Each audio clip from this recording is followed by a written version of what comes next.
Lapkričio 28-ąją vyko KTU SOMSA neeilinė konferencija. Joje buvo aptarti einamieji klausimai, patvirtinti nauji SOMSOS nariai bei išrinkti atstovai Socialinių mokslo fakulteto tarybą.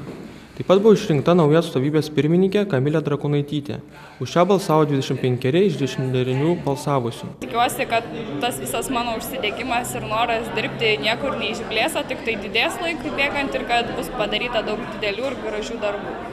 Socialinių mokslo fakulteto dekanė Monika Petraitė teigia, jog naujoji pirmininkė yra tinkamas asmuo šioms pareigoms. Kamilė tikrai turi visas savybės ir visus svarbius bruožus, kurie teikia didelę tikimybę, kad jį įgyvendins tuos tikslus ir uždavinius, kurį pati savo išsikėlė.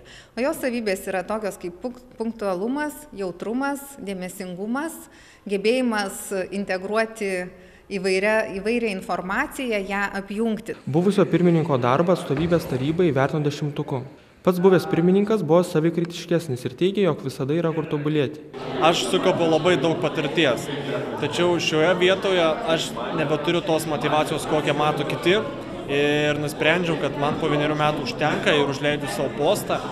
Tie žmonės, turėdami tiek motyvacijos, pasiims dar gal net ir daugiau žinių negu aš perduosiu jiems savo žinias ir manau, kad mes kartu galėsim padaryti daug daugiau. Pirmininkė lyg ir rodo iniciatyvą didelę, jau yra 3 kurse, yra sukaupusi daug patirties, motyvacija aiškiai matosi, užsispyrimas irgi matėsi jau ir atsakinėjant į delegatų klausimus.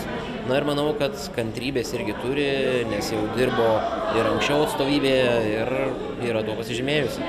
Kamiliai pagrindinis iššūkis yra sudėlioti vadybiškai SOMSOS veiklos procesus ir užtikrinti sklandžią tų procesų eigą. Nes labai dažnai, aišku, studentiškas gyvenimas yra toks, idėjos kyla toj pat, jas stengiamės įgyvendinti toj pat ir kartais dėl to kai kurie dalykai gal ir ne visai pavyksta taip, kaip mes norėtumėm.